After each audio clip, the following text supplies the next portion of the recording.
Fabio Pircho. Fabio, ¿qué tal? ¿Cómo estás vos? ¿Cómo andás? Buenas tardes. Buenas tardes, José Luis. Bien, ¿y vos? Y buenas tardes a toda tu audiencia. Gracias por invitarme, como siempre. No, es un gusto estar con nosotros, que puedas estar, que puedas hablar. Y hoy, ¿qué temas has traído para seguir hablando de nuestras tradiciones y orígenes, como se llama tu programa? Exacto, para seguir con nuestros orígenes y tradiciones, hoy vamos a hablar un poco de las estancias en la época colonial, porque nosotros tenemos el concepto de estancia en que eran unos cascos fastuosos, unas cosas inmensas, y no, la realidad no era esa. Y la primera actividad ganadera que se inició en las estancias, aparte de que no había alambrado, era la cría de mulas.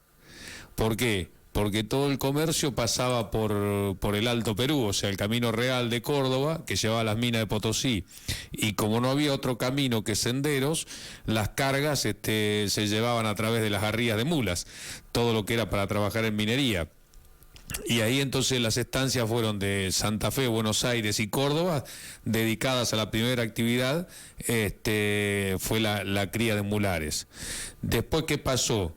Eso, al cambiar con el puerto de Buenos Aires, al tener el puerto de Buenos Aires, se reorientó la estancia.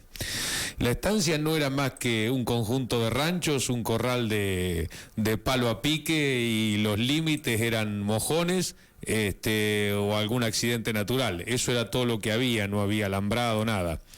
Y ahí se reorientó a la cría de ganado vacuno. Pero ¿cómo fue?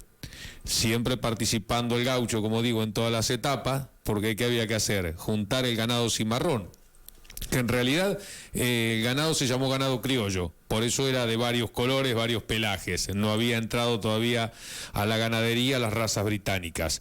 Se empezó a trabajar de la misma manera que se trabajó en las vaquerías, porque la única explotación que era el cuero, el cebo y bueno, el consumo de la lengua, como lo venimos reiterando en otras oportunidades, que era la carne que se asaba. Entonces no cambió en mucho, digamos, el trabajo de la ganadería. Se amontonaba la hacienda y se desjarretaba con el desjarretador que cortaba el nervio de la pata, y caían y bueno, se degollaban, y los cueros iban a parar al puerto de Buenos Aires, porque la exportación únicamente era cueros. Pero bueno, eso, al formarse las estancias, demandó la mano de obra del gaucho para otras cosas, porque ya al haber límites entre las estancias, pero a través de mojones y accidentes, ¿qué había que hacer? Había que cuidarlo al ganado. ¿Cómo se cuidaba? Llevándolos a pastorear a distintos lugares, llevándolo a brevar, que tomaban de manera natural en algún arroyo, en alguna laguna. De noche había que encerrarlos, porque, o sea, rodearlos, encerrarlos literalmente entre gente para cuidarlo tipo sereno, porque los corrales eran de palo a pique y no daban para la capacidad de animales que había. Entonces, todas las actividades fueron hechas por el gaucho, y después vino modernizándose con el tema de las marcas. Al aparecer la marca hierro, hubo que hacer la yerra, y ya se demandaba mucho más mano de obra, y el gaucho empezó a afincarse en los lugares. ¿Por qué? Porque todos esos trabajos se hacían a lazo, y demandaba mucho tiempo, y demandaba la habilidad del gaucho, porque tampoco no había quien estuviese capacitado para esa tarea. Después se empezaron a castrar los machos, también ese otro trabajo también, que se hacía a lazo. Y después la juntada de caballos y marrones, porque se necesitaban caballos para el trabajo de la estancia. No era simplemente tener un caballo que deambulaba, no. Se empezaron a armar las tropillas. ¿Qué había que hacer? Había que amansarlos los caballos.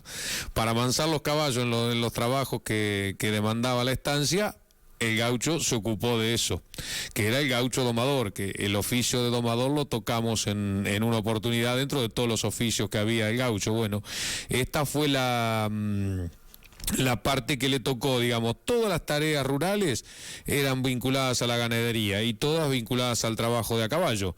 Entonces, el único capacitado para hacer los trabajos de a caballo y acostumbrado a todo este tipo de inclemencias era el gaucho.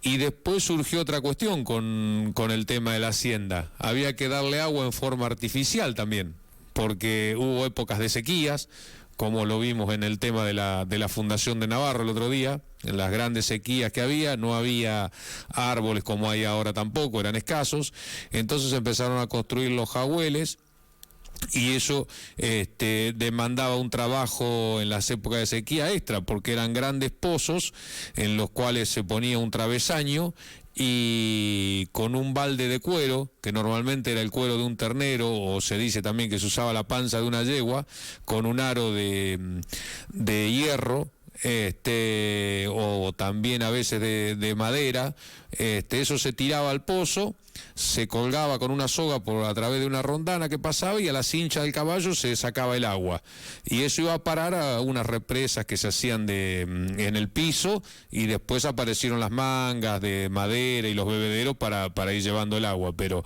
cuando había que darle en forma artificial era un trabajo extra bastante importante, y ahí se necesitaba de la mano de obra nuevamente del gaucho, porque había que tirar a la cincha del caballo, y ese balde se volcaba por su propio peso, obviamente. Cuando quedaba suspendido, apoyado, se derramaba el agua. Entonces ahí tenemos unas cuantas actividades de lo que era la estancia en la época colonial, que no había mucha diferencia entre la casa del patrón y lo que era el rancherío de los peones, era un poco más grande nada más. Después las comodidades eran las mismas, no había nada. Digamos, era el rancho con los materiales que se conseguían en el lugar para hacer, porque no todos los ranchos eran construidos de la misma manera, de acuerdo a la geografía y la topografía donde se encontrara el lugar, y los techos, ya sea lo que había, juncos, totoras, pajonal, de esa manera se fue armando las primeras estancias. Los límites eran naturales, y a lo sumo se hacían montículos de tierra como mojones, que era para dividir la propiedad de cada uno de los estancieros. Después ya con el tema de la marcación empezaron a juntarse las haciendas por un lado y otro, y se identificaba. Si no, en principio era toda la ganadería, un montón de animales sin dueño. Ahí con las estancias empezaron a ser los dueños de cada uno de sus animales, lo que iban juntando, y se empezó a reproducir, porque también con las vaquerías se había producido un exterminio bastante importante de animales. Y ahí se empezó a reorganizar, con las primeras estancias coloniales se empezó a reorganizar la ganadería, pero no empezó la industria de la carne, sino la industria del cuero, y después más adelante, que lo vamos a tocar en otro capítulo, apareció la industria del saladero. Pero esas fueron básicamente esas son otra historia. Claro, ya pasamos a otra cosa. Hasta ahora estamos en la época de el comercio del cuero, las cerdas, el cebo que se usaba para la iluminación, básicamente, porque los candiles eran de cebo, y lo que se consumía era la carne, un 20% de lo que se mataba, porque no había cantidad de población, y el resto quedaba a merced de los perros salvajes, de los caranchos, de lo que hubiese, y no había muchas formas de conservarla tampoco. Entonces básicamente era muy desaprovechada la carne, y la lengua fue siempre la principal carne que se asó. Fabio, gracias por venir en esta noche. No, por favor, José Luis. Gracias a vos por hacer un capítulo más de nuestras tradiciones y nuestros orígenes. Muchísimas gracias. Gracias, José Luis. Gracias. Bien, así